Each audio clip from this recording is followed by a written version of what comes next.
নবীজির এই ফয়সালার উপরে আল্লাহর জমিনে এমন কোন ব্যক্তি আছে যে ফয়সালা দেওয়ার মতো?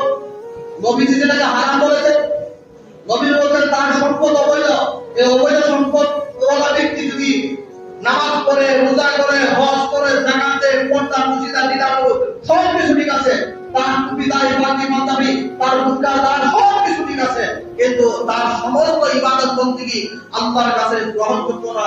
এগুলি কুসরিহে ফায়দা, এগুলি তার কোনো উপকারে আসবে না। তার দুনিয়াতে আসবে, তার পরকালে আসবে। সাময়িক মানুষের বলবে সে বড় আল্লাহ বলেছি, আগে যাই করছেন এভাবে সে খুব ভালো, শুধু সমাজকে সে দেখাতে পারবে ভালো ভালো, কিন্তু আল্লাহর আদালতে সে সবচেয়ে বেশি গৃহীত ব্যক্তি।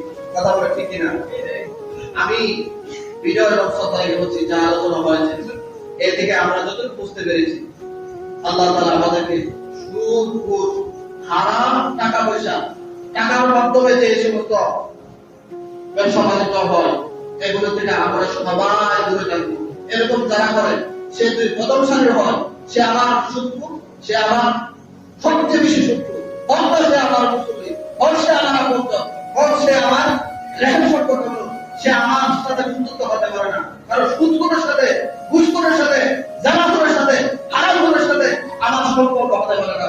আমার সম্পর্ক হবে আল্লাহ রাসূলের সাথে, আমার সম্পর্ক হবে প্রকৃত মুমিন মুত্তাকির সাথে। আল্লাহ তাআলা আমাদের সকলকে আজকের এই আলোচনা থেকে যা বুঝেছি এর উপর আমল করার তৌফিক দান করুন। ওয়া আলাইহি ওয়া সাল্লাম, যারা সুন্নাত পড়েন নাই তারা